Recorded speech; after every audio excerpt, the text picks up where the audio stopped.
Hello, and welcome to the Disc Dungeon, where we put you on to musics and melodies in the deepest, darkest dungeons of your computer disk. I'm your co-host, Joe Dove, and with me as always, Julian Valencia. And if there's one thing we love talking about, it's music.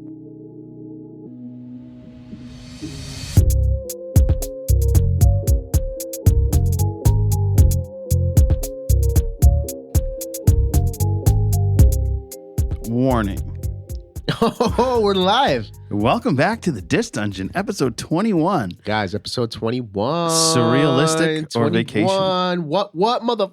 Oh, wait, is that... Shut your mouth. This is not for kids, right? No. Okay, So cool. we can get away with shit like that. Don't worry. Cool, guys. So today's episode, we codenamed it Vacation. We weren't too sure of the name, but we called it Vacation because I'm going on vacation tomorrow. And we've realized that we've been playing a lot of serious and somber music, talking about a lot of heavy topics. Death and destruction. You know, and that's not to undermine what's going on. You know, that's not to undermine the protests that are happening. COVID-19 rapidly becoming a thing again, you know, whether you want it or not. You know, we're very well of what's going on, and we think that, you know, maybe some people need to hear some fun, loving, motivational music. I think so. Cool. I think people need to dive down deep into their happy dungeons and just listen to some tunes that groove and relax and take you on a special journey of happiness and fond memories. And as you can notice, so last week I had no mustache. Now it's growing back. Yeah. And this week, though, I had no glasses. you had no glasses. And now I have glasses. And now you look like Pee Wee Herman's. I thought I looked like a hipster because I got Bigger sandals brother. on. I got the Rolling Stones tee. Pee Wee Herman's baby brother. God damn it. So we lose the baby face and gain a hipster, not Pee Wee. That is a bad deal. I That's don't a know. bad deal. I don't know. Hipsters are cool, man. They're taking over. Guys, so as always, we put each other on to some albums to listen to.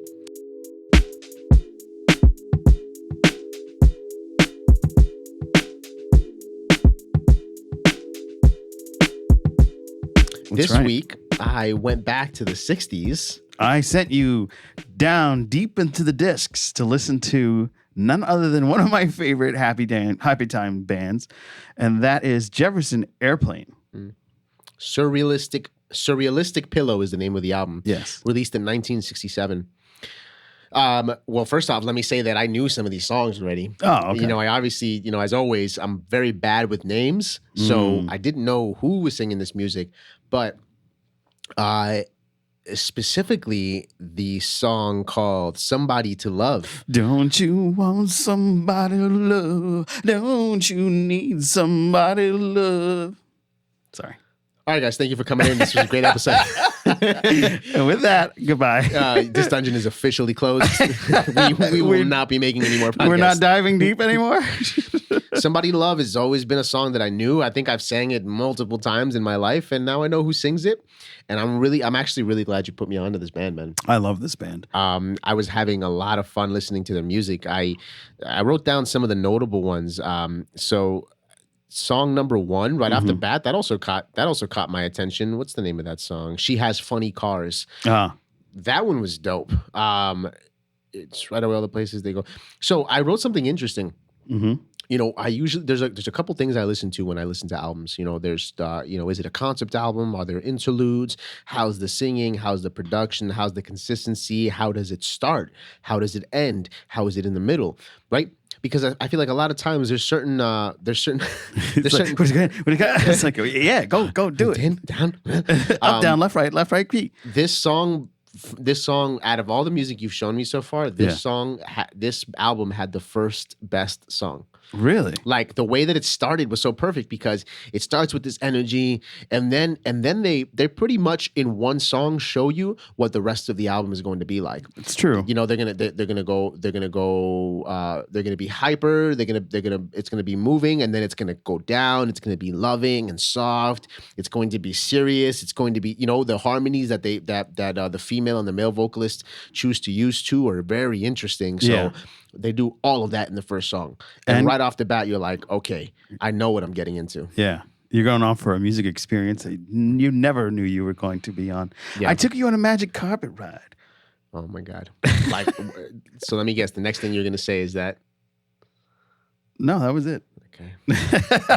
I'm glad. Subvert expectations. I'm glad. Very Beatles. Like, I mean, obviously it's of the era, but like, you know, I was having nostalgic Beatle vibes in the middle of the album specifically. The middle of the album is where it really brings it down. And there's this song that starts the middle. It's the fifth song, and I would say that's where like the middle section starts. And it's Coming Back to Me. Mm-hmm. Oh, it's so sweet, man. I would dedicate that song to a special person. Oh yeah, yeah. Mm-hmm. Why did we just do that? I don't know. Is it creepy or was it lovely? I just feel like honestly, I'm just afraid because I feel like people are gonna really know how we act based on these little like, skits that we're doing. Yeah, these little tidbits. And I feel like we're going to get less fans because of that. No, I don't think so. I don't think so at all. I think people are going to be appreciated. But what's going to happen is once we get to that next level and people reckon, oh, hey, like we're going to get like sexy mustache man or Pee-wee, like, no, I'm not Pee-wee. I somebody asked me the other day, they're like, do you want to be famous? And I said to them, it's a byproduct, I feel. Sometimes of putting out really inspirational, like just putting out good music out there. And if you do a good job at marketing it, it's a byproduct of it. You're going to be famous, right? You're going to be recognized as this person. But with that said, I'm not somebody who's craving the limelight, If anything, I want to be more like Neo. I want to be more like Timbaland, like Sia. These individuals who they're out there, they're famous people, but they're not in the tabloids every week. These are people who are working and influencing music in a big way, yet their personal lives seem to be pretty detached from the celebrity life. Well, here's the secret: don't do drugs too much. Don't drink too much. Don't stip your willy in other holes that don't belong to that possession of insertion. And you'll be fine. I don't know what that last one meant, but I'll make sure I keep my willy nice and tucked. Yay. In your mom. Oh, sorry. No. That's not a good place. No? Okay. No. My mom watches the show. She's probably watching now. Oh, no. Oh, no. But didn't we have a joke like that before? Like we did. Because Bamba, Bamba. Something like that. Sorry, Mama Bamba. She's probably gonna laugh at it. She's mad chill. I'm sure you're a very attractive and beautiful woman. Yeah, my mom. That is all that I was saying. Just put like a wig on me, and that's my mom. Exactly. That if you look like if Joe looks anything awful. if Joe llooks anything like you, he even has a beard. All right. Yeah.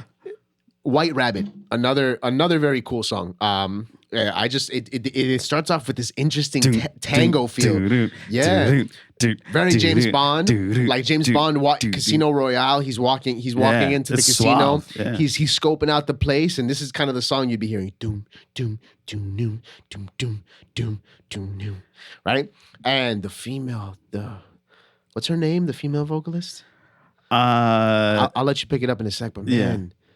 Oh, she's so good, and it's not, because the thing is that there are thousands and thousands of good vocalists out there. There's so many people that have good voices, but when you have a good voice and then your execution and the melodies that you choose to sing are so unique, whoo, yeah, she definitely had me. She had my body parts tingling. Yeah, she.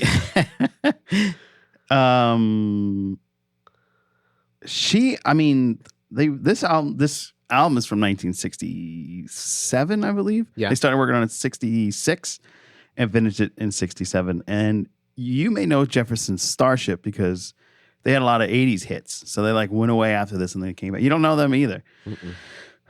Anyway, so they were from California, San Francisco. Got it. We don't know her name yet. And her name... It's all good. The fact is, the point is, look up her name because you guys can do some work too. But the point is that she's dope. And this... man, I can't pronounce her name. It's Grace Slick and Jorma Kakukun. So let's go with Grace Slick. Let's go with female vocalist of Jefferson Airplane. Grace Slick. Yeah, and so overall, I would say that there are at least 5 hits on this album. Yeah, at Grace least. Slick. That's the one. Yeah. And then I found it at the end. And then at the end, they give you White Rabbit and Somebody to Love again, but in mono version. And that was interesting to me because I listened to it and I thought to myself, the stereo versus the mono, there's a big difference. Well, one thing I love about mono recording, Uh-huh. and I don't know if you noticed, especially with the Beatles, is you'll get sounds in one headset, especially when you listen to it on headphones. So that's one of the things that I love. That's why that's what mono means. Yeah, it'll bounce around in your head, and I love that. And I think that's a lost art because everybody wants that crisp, clear, unified sound. Mm. Well, I mean, in stereo, you can also pan instruments, right? So is that what you're referring to? That some instruments coming from the left and some instruments the vocals bouncing, or even the vocals that they're coming that's in. What I mean, right. Got it. So that's not necessarily mono. That I don't know. I want you to listen to it. I want a part aside from what you. You is the audience because I've listened to this. Yeah. Many times. Oh no, I was talking to you actually. But Oh if no, you I've listen heard to it. Yeah, which one do you like better? I like the mono version better. I like the mono Yeah, version. the mono too. version is so dope. But it's for me. It wasn't about the vocals bouncing. For me, it was that in the mono version, you really got the texture of the instruments and the vocal. In Right. stereo, like you said, everything is just kind of. It's unified. It's like popped. It's Right. like you make the song and then you add like a popish filter on it to make it mainstream. The mono version was a lot more gritty, and I definitely appreciate the grittiness more. Yeah. I love the mono version. It's Jefferson Airplane is one of my favorites. I don't really talk about them a lot because they're so popular, and I tend not to go and heavy into the pop music. Yeah. But this is one of those that I can't escape because it's so fucking good. Well, I was gonna say, guys, that this is to wrap up my Limpollo. And I know Joel didn't want me to ever say that again. So that's why I had to say it because I'm that asshole. My rating is a 10, bro. Woo! I did it. That's the first 10 I've given on this show. Yeah. First 10 because that it was popping, man. I mean, Yeah. I don't 1967, 2020, whatever, man. That was dope. How about you, man? I put you on the Jason Mraz. Yes. Just one before we jump off into Jason Mraz. I love Jason Mraz. That's going to be the just keep that in mind, keep that in your head. But there's a spot I picked up from Dave Metalman, Life for Music. Grateful Dead's Jerry Garcia. My mom's a big Grateful Dead fan. That's why I had to bring this up. But Grateful Dead's Jerry Garcia helped with the production of this album, and he stated that it's as surrealistic as a pillow is soft. So I always thought that was a very poetic way to talk about this album. And, a nod to my mom who put me onto a lot of great music, including Jefferson Airplane and the Grateful Dead.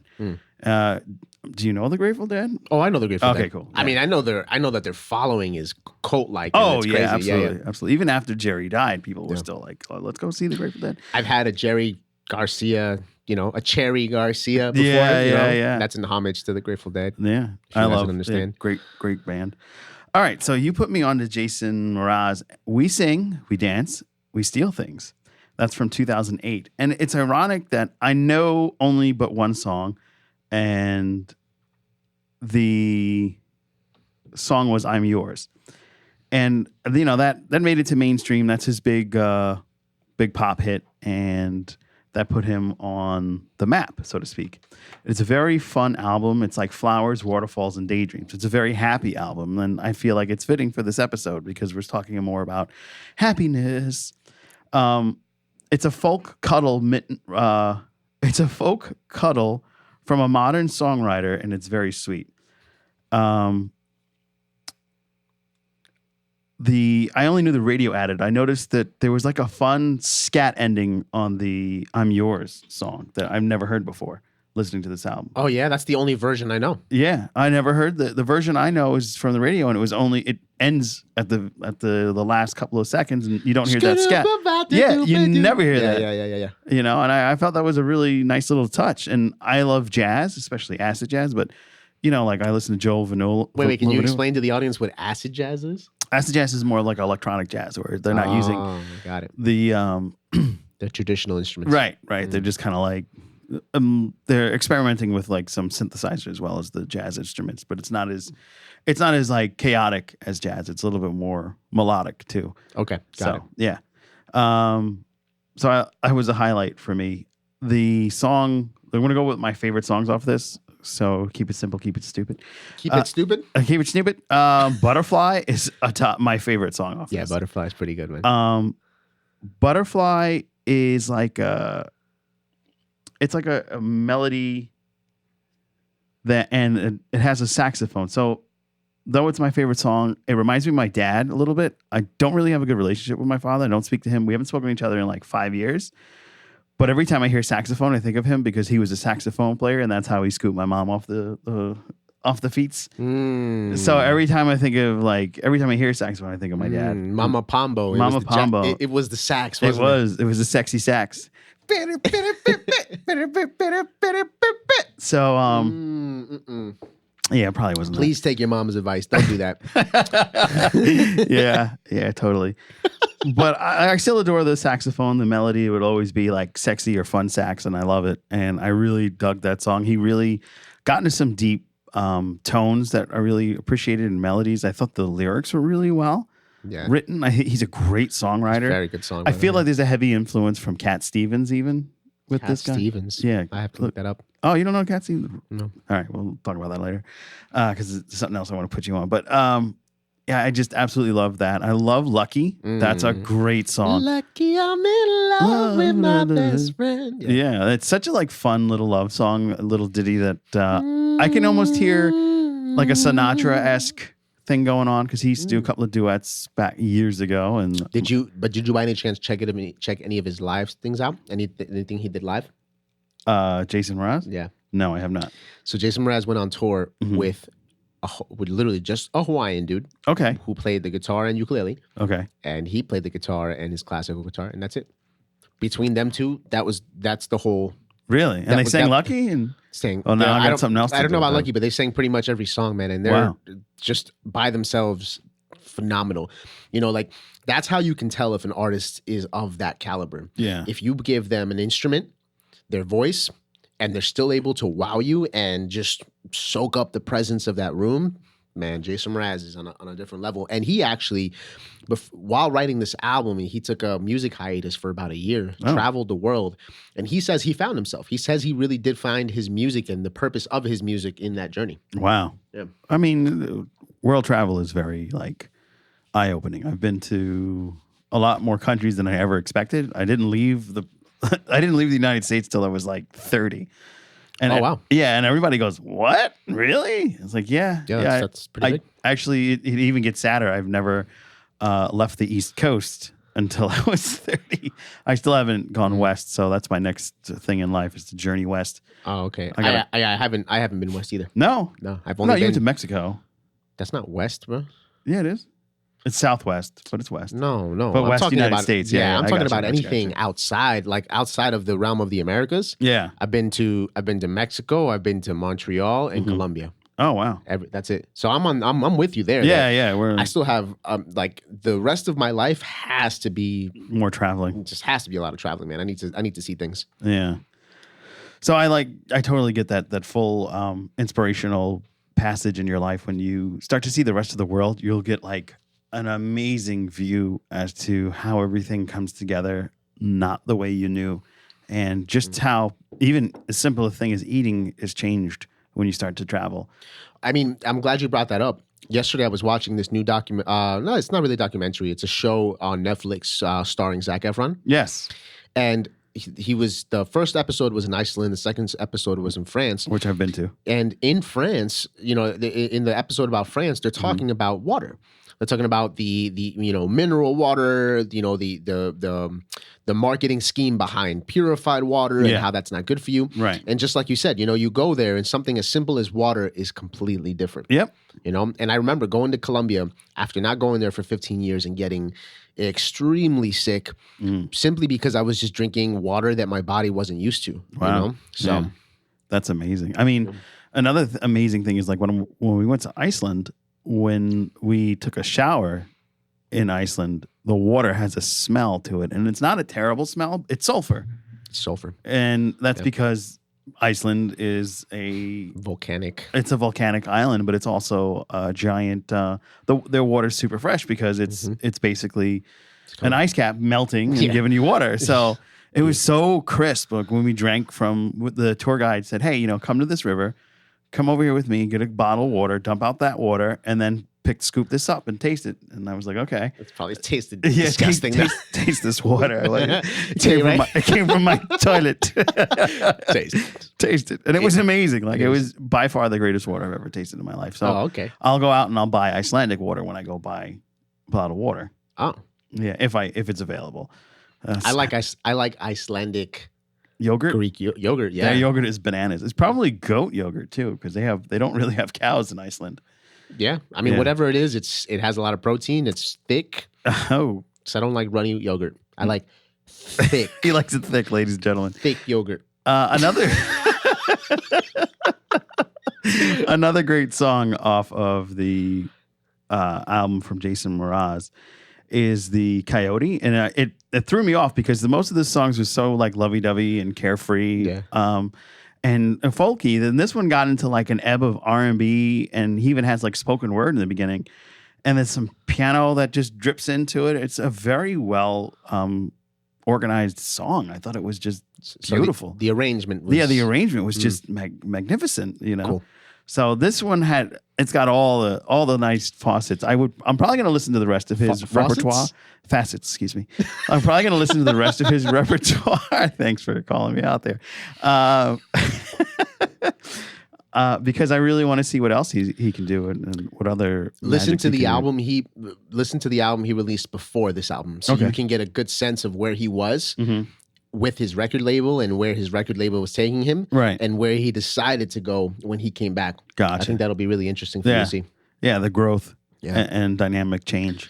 Yeah, I mean, speaking of growth, Jason Mraz played a part. I wouldn't say a crazy part, but he played a part in my development of music. Interesting. Yeah, and this by the way, this section is called "Music Saved My Life."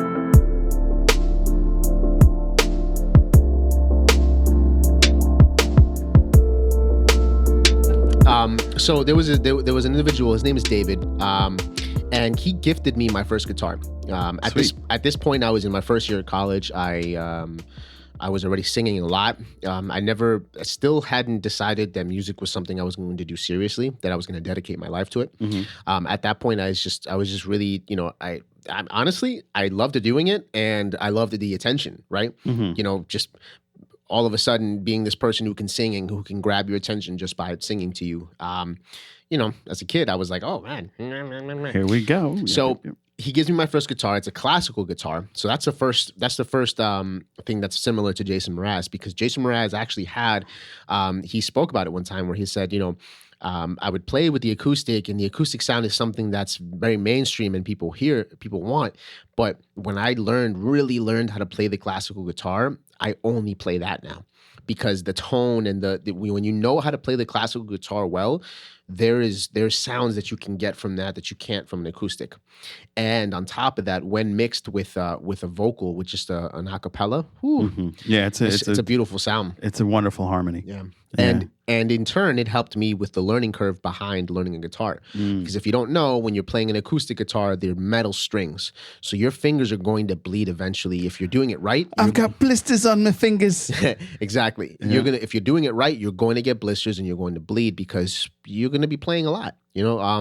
But with nylon strings, you're still going to get calluses, but it's not going to be as bad. And so I feel like that experience helped me go more into learning the guitar because it was pleasant. It was pleasant to play with the nylon. The other thing about a classical, let me cough first. By the way, I give the album that we just listened to a 9. Oh, you gave it a 9? I gave it a 9. He gave it a 9. Yeah. That sucks, man, because I gave mine a 10. No, that's great because I've been bombing the last couple of ones. I got like a 5 out of one of them, didn't I? I'm a little disappointed. No, it was amazing. It was amazing. I just needed some cowbell. I mean, Jefferson Airplane had cowbell. I wrote that in one of my notes. One of those songs, all I could think of was the cowbell in the back. Ging, ging, ging, Yeah, ging, it had ging. everything. Oh, I was like too much cowbell. I needed some cowbell. The other thing about a classical guitar is that traditionally the classical guitar neck is thicker than an acoustic guitar. Okay. So when you're playing an acoustic guitar, you're able to, like, I don't know if you guys can see me here, but like you're able to wrap, and I have small hands. I don't have big hands. You're able to exactly Monster pombo hand. Monster. You're able to wrap your hands around the neck easily on an acoustic guitar. On a classical guitar, it's wider, so you're kind of holding it like more like this, and the neck sometimes is thick as well. So what that helped me with was being able to reach farther distances, because when I finally made it over to an acoustic guitar, those distances weren't as bad anymore. It was pretty easy to reach what I needed to on an acoustic guitar. So just a little story for you guys. That's how it started. He gave me this guitar. I started playing around, and this really developed my songwriting, because at this point now I have this instrument that I'm learning. Jason Mraz's "I'm Yours" song was essentially on my playlist, and I was, it was around that time too. It was 2008, so 2009 is when I'm talking about. The song is popular. I'm looking it up on ultimateguitar.com. Shout out to you guys, because a lot of people are learning just by knowing where to place your fingers, and that's it. And that was one of the songs I played. It sounded really nice when I sang it alone. Mm-hmm. You think it would sound nice if I sang it? I think anything sounds nice if you sing it. That's very nice of you. My mother says otherwise. Hey, I just want to do a big shout out to Thomas Matke. Thanks for stopping by into the Disc Dungeon. Hey, Tom. And I hope you subscribe to the channel and come back and share this lovely show with your friends. Yeah. So, I really am glad I got to listen to Jason Mraz. I usually get jaded because if a song gets super popular, I try to avoid it because I'm that douche. And I'm that music snob. But I really love the story of your friend David and you coming into the guitar. And it shows up a lot in your music too, which is dope, because I love the fact that you have an appreciation for actual instruments and just don't base everything on the old synth. Even though I'm a big synth head. Yeah. Yeah. Well, no, I mean that's the thing. Even before producing and playing my first MIDI instrument, I was way into playing the guitar, singing. I was in a choir. Oh shit. You know what I mean? I was playing with live bands. This is all before I went in and started doing, making arrangements myself. So 100%. There's just no compare. I mean, to me, they're two different realms now. You either like the sounds that synths make, or you're a fiend and a fanatic of acoustic live instruments, or you like both. You like a little bit of both. Who knows? But they live in different realms. I'm not of that breed that's like, live instruments are so much better. And I mean, how can you say that? Music is so, I mean, as you see from this show, music is different for everybody. So yeah, everybody gets their own flavor from it. Yeah. Appreciate it, Thomas. And we're glad you enjoy it. And if you guys listening on the podcast only, be sure to stop by to the YouTube. You get special treats. And Thomas, so I hope you check out the actual podcast where you get actual music treats in that vein. So this week, music saved my life. I was originally going to put you onto one of my favorite and happy, because we were, this is an uplifting, upbeat episode of The Dungeon. And I was going to put you onto Zindada Mandada. It's a Police album, but I kind of felt that you might be a bit stung listening to my constant love of Sting and the Police. See, the thing is that when he says puns like this, what I start to think is about this sad man who's sitting at home. Jesus. Who's trying. I know, I'm sorry. I'm being really, really, really, really bad right now, but he's trying to find how to put Sting in there. No, that's not what it's natural. It's a natural, like. Oh, Sting is just naturally in your life? Naturally, it's in my blood, man. I might not be his son, but like, I feel like he adopted me somehow, musically. Oh, okay. I feel bad now. And it's funny we mentioned the Police. It was Stuart Copeland's birthday this weekend. Happy birthday. Happy birthday to him. That's the drummer from the Police. And, Zindada Mandada is my happy place song. It was the bonding between my uncle and I when I was a kid. The song Bombs Away specifically.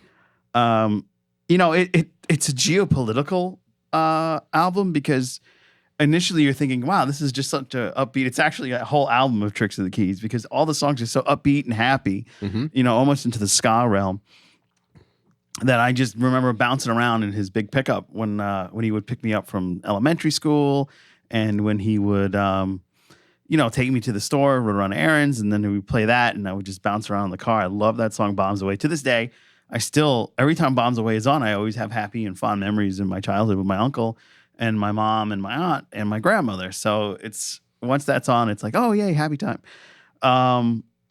So Bombs Away is actually, like I said, a geopolitical song. It's about, corruption and government and governance. And then you have songs like Man in a Suitcase and Canary in a Coal Mine. And though a lot of the songs have like a real darker tone, like Canary in a Coal Mine's like the way, I don't know why I'm doing that. You did it, so I'm following suit. But we're also on Instagram Live. We're like really getting out there. Wait, hold up. So if you guys want to, if you're on YouTube, stay where you are. Yeah. If you want to find another way to get more information about us, check out @Disc Dungeon. And that's the Instas. That's the Instagram. Right now, I'm live on my personal account, which is @Julian Valencia _ Valencia. And if you wanted to follow my man's Joe over here, it's tobeseen.com, just like the freaking YouTube that you're listening to now. I don't know why I stumbled on that. But the number 2, BESCENE, to be seen. So yeah, I mean, I'm just dive down deep into the depths of the Sonata Madata and Canary in a Coal Mine, like I was talking about. They would send canaries into coal mines to see if the air was good. And if the canary was dead, then they knew the air wasn't good. So I was like, that's so messed up. Wow. Talk about experimenting on animals. Yeah. And then when you hear that song, Canary in a Coal Mine, and it's just such a fun and upbeat song. You're nowhere near thinking about like dead ass birds, Yeah. But and then which brings me back to Britain and a group that I'm going to put you onto next week. And that's a remaster, because I gotta give you props, man. There was a 90s album that I loved called Protection by this group, Massive Attack. I'm throwing you back on Massive Attack. This is super early. Massive Attack is the group. Mezzanine is the album that I'm putting you onto. Okay. And the reason why I'm doing that is I actually went back into the earlier episodes because, I have to drive to do shoe fittings. And I'll get into that another time. But that came up, and there's a remix album that just dropped, and they're throwing out a new EP at the same time. Okay. And the song Protection came on, and I was like, let me turn my speakers down, because you had said, they probably just didn't master it right, or it was some engineering thing. Okay. Because Protection used to always blow out the speakers of my friends' cars. I love the bass on that. It's so deep. And I thought that, this is going to mess up my car, but it didn't. And I noticed it was a remaster. So I was like, shit, Julian was 100% right. They didn't master this right. So now it's remastered, and it sounds amazing, and it didn't blow out my speakers. So, well, that sucks for everybody's. I wonder if they got sued for that. Probably not. Probably people didn't get it. They were just like, man, this is just great music, and like carried on. This music is so good. It blew out my speakers. Yeah, I want to buy another one. I feel honored. Yeah. Well, kudos to you for that tidbit, and that's good to know. So, and I just really want you to listen to Mezzanine. It's a. Remind me, Massive Attack is a heavy band. They're like they're like. They have some riffs that are really heavy. You'll find them on the Matrix, literally on the Matrix soundtrack. So that's where you might know them from. They have a couple of songs, one song on that soundtrack, but they also have like some music that they worked with, like Madonna and Babyface, and got it. Yeah, they've done a lot of great R&B and electronica work, and I find them to be, to me personally, they're the founders of trip hop, because they have that melodic mix between jazz, hip hop, and pop music. So I this week I wanted to change things up a bit. So I'm usually putting you on to, I would say, melodic music, like usually where the lead singer or lead singers are where the spotlight is on them and their music is just accompanying them. This time I'm going to put you on to something that has no lyrics, that has no vocals at all. Is it EDM? Is that what they're? No, it's not EDM either. So this is a group called they're called Rodrigo y Gabriela. Oh, so They're Spanish? Yes, Sweet. they're Mexican. Rodrigo and Gabriela, for those of you who need the English accent. Rodrigo and Gabriella. Rodrigo and Gabriela. They're two classical guitar players, right? But they have electric classical guitars, so they add a lot of like rock type of sound, fun, a lot of like grit to their music. And that's it. It's two guitars with some instrumentation in the back. This is going to be a fun dive. Yeah, the name of the album is called 1111. 1111. Okay. Ironically, there's a guy named Mraz Lazar that I listen to, very electronic, and I think he has an album called 1111. So if I had to give you a preview, I would say that Rodrigo and Gabriela are the acoustic version of Metallica. Oh, with no vocals. Wow. All right, you're intrigued. Enjoy that. I'm super intrigued. Okay, yeah. Good. I thought that would. I thought that would be intriguing to you. All right, so we're gonna cut off to our next section, behind the beat.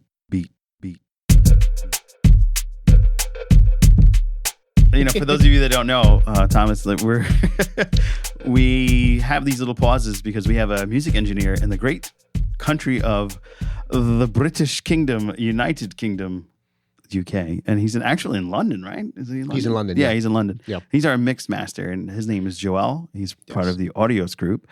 And I'd like to let you go into this section behind the beat and let you talk more about Audios, especially have a new person. The beat. Guys, so again, like he was saying, Joel is the third member of our company, Audios. Our company is comprised of Joel, our audio engineer, third Beatle, Henry, which is our musician. He's classically trained as well. He pretty much plays anything that you give him. And third, me, which I consider myself an artist producer, which Joel is as well. I'm somebody who just basically lived the artist life up until I decided that I needed to add production and I needed to be able to produce music for artists as well because I wanted to be involved in a different way. The three of us came together. We formed a company called Audios. You can find us on Instagram at madebyaudios.com. So made by audio with an S. And we develop artists. We produce music for artists. We'll take you from A to Z. You can come in with an acapella, a voice note that you want to do, and we will make the music for it. We'll help you produce it. We will take you all the way to a mastered product, and on top of that, help you with marketing, cover art, getting the song the exposure that it needs, setting it up for success. In other words, in this case, this episode, this dungeon is engineered by Joel.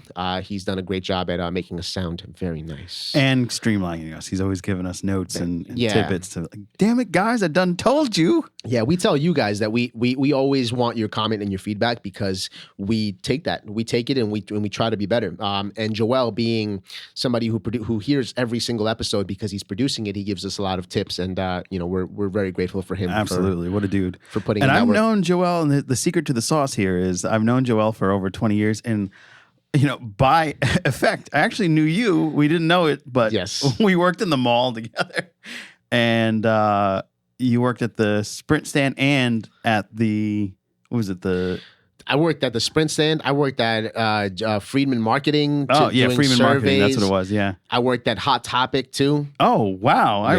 So I definitely, because I was always in Hot Topic. Yeah. I started out at Hot Topic. I worked when what was that tall lady with the blonde hair with all the tattoos? What was her name? Yeah. Oh man. Brittany or Stephanie. I want to say she had a very white. Sorry, guys.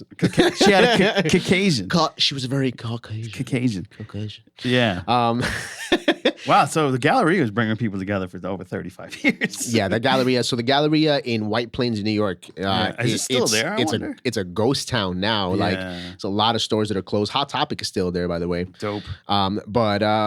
So yeah, the behind the beat section, we talk about artists. Last week we had a special artist who talked during this episode, but we usually just talk about the music that Audios has been doing. This week we finished 2 huge EPs, Aston and Elder. Both of them came to us. Aston came to us simply to record his vocals, and he had this guy I think recorded about 8 songs with us. Elder, on the other hand, came with us with more recording and production needs as well. But both of those artists at this point this week, we wrapped them up. They are now in the mixing and mastering state, which is we consider post-production. In other words, off of my hands at this point. I I gotta say, we're happy, they're happy, and we can't wait to show you the finished product once it's out there. We've also been told that the audience likes to hear some of this music in show. So I have two songs. These songs are, the first one is called "I Like It," and this is just a fun song. It's a fun song. It's an end of the summer song. You're gonna bump to it. You're gonna dance to it. And then we have a second song, which is a little more laid back. It still has a summery vibe to it, and it's in Spanish. So Dope. do a little twist there. But yeah, this is song number one. Let me know what you guys think.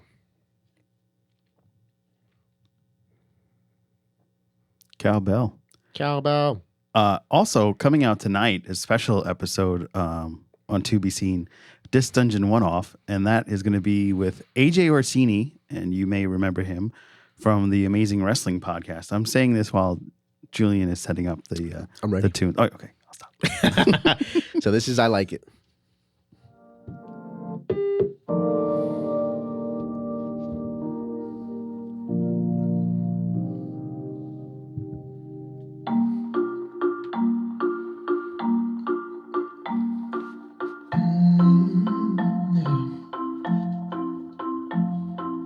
She know I love it when she throw it back, go ra-ta-ta-ta-ta. I got it like that, I don't know how to act, though.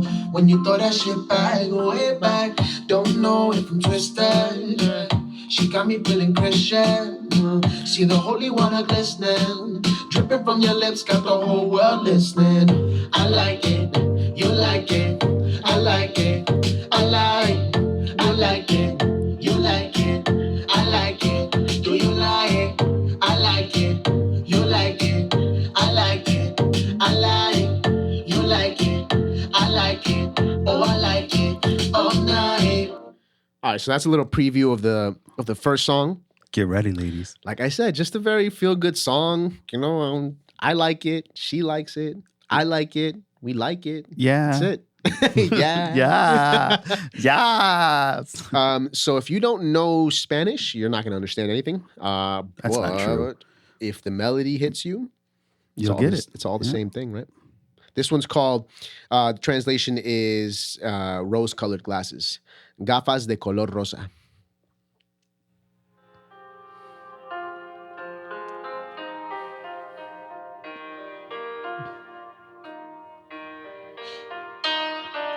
Mira nena, no te quejes, no me metas en problemas. No tengo tiempo por dilemas. No es mi deber quererte como una nena dando vueltas. Dando vueltas. Quítate las gafas de color rosa. Quítate la ropa y vamos a Dios. Ropa. Quítate las gafas de color rosa.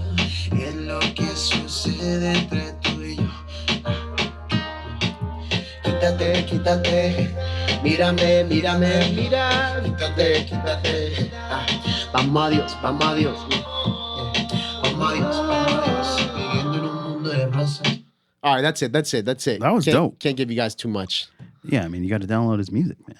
You We're like going it? to find you on Spotify just so we can get them to... Julian Valencia. Oh, that's very easy. That's it. Yeah, because Arbin, our good buddy Arbin, is a big fan of the show. You demolished his name. I did it again? No, not this time. Oh, But it's the like, 'cause, first time- he told me how to say it. So I'm like, oh, The shit. first time around, I was dying because I you called- tried so hard. I was You were like, "How do you focused. say this?" Okay, I got it. And then you were like, "Arden." And I was like, "No." So sorry. So sorry. It's okay. He says, he told me don't feel bad about it because like one of his coworkers keeps calling him like Arby's. Oh, come on. So bro. at least I got it. That's not even close. Not That's not even even like you're making a close. mistake. You're just Yeah. trying to be funny now. Exactly.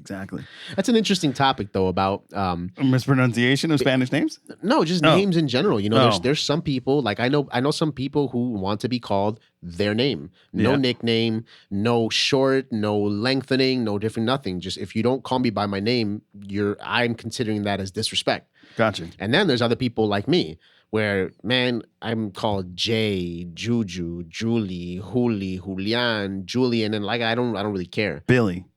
Okay. No, but that's a good point because like if you ever go to my yearbook, my name is spelled wrong. Wait, your last name or your My first- last name. But okay, what are they like? Bambo? Pambo. Pambo? And I can't Pambo. stand it. I'm like, wow, my name is so easy, but they screwed it up. I don't know how. And people that were on the board, like putting the yearbook together, knew me since like grade school. So I'm like, how did you screw that up? Unbelievable. Right. Well, guys, to end this section, the last thing I wanted to mention is that after this podcast, I have Nicole Andrade coming in. And we are working on the last song of her EP. We are so excited because we did all of the production. We helped songwrite. We were very involved in this project with her. And this is just we're very proud of the work as well. So today she's coming up to wrap up some final edits on that last song, and there's going to be a lot of music dropping this month. So again, guys, if you guys are not following us, please, we have numerous amounts of channels. Disc Dungeon on IG especially. You can follow Julian Valencia. You can follow Made by Audios. You can follow tobeseen.com. You can follow Disc Dungeon. Either way, if you follow one of those accounts, please follow them all. But if you follow some of those accounts, you're gonna be up to date with the new music that's coming out. And you're gonna be impressed because my man puts his heart and soul into this work. And every time I get a special treat when I hear the new beat. You like that? Oh. Yeah. You're a poet. And I you don't did even not. know it. I know it. And you don't even know it. Guys, This was behind the beat section. But as always, actually probably one of our most sought after sessions on this episode is We bring you tricks of the keys. Guys, so by the way, hide your wife, hide your kids, because this Tricks of the Keys is gonna get a little hot. Oh yeah. Oh yeah. So ZZ Top, another famous rock classic team band that I absolutely adore. You may know them for "She's Got Legs, She Knows How to Use Them," and that itself is the Tricks of the Keys. But I know them for "Cheap Sunglasses," which is another fun song. Yeah, not many people know that one as well, unless you're like a super ZZ Top fan. But there are a band composed of 3 people. Much like the Police. I don't know, maybe it's a magic number for me, but 2 of the guys have very long beards. One guy does not have a beard, and the guy that does not have a beard, his last name is Beard. His last name is Beard. Yes. Very, very fun band. I absolutely love them. They did some songs for Back to the Future, Back in Time, a couple other things. So that's who ZZ Top is, and their song, Pearl Necklace. Oh, that's so nice. It's so nice, yep. And pearl necklace is as you know, it's an ornament worn around the neck of, it's made of pearls, and it's a beautiful neck piece that women love to wear. But it's also, and the main meaning in this song is the sexual act of male ejaculation but not onto a female always, usually on the upper chest or around the neck, thus resembling a white pearl. So in other words, necklace. when I say to you, I want to give you a pearl necklace tonight. Mm-hmm. Not to me. But yeah, that has 2 meanings. One is squishy, or here you go. It's all in the motion. It's all in the emotion. Isn't it? I mean, you can say, here you go. And it still be the metaphorical pearl necklace. I suppose. Maybe that's somebody's demeanor. Like they're very nasty, but then they're very. I mean, they're very like calm. When engaging in coitus, I never actually had especially at the climax of it, I never had oh, here you go. It's never been ended like that. Oh, take it. It's always like blap. You know. Why are we talking about this? This is great. This is great. I really appreciate everybody coming into the Disc Dungeon today as we talk about pearl necklaces. Guys, I'm Julian Valencia. And I'm Joe Dove. Have a great day. Take care.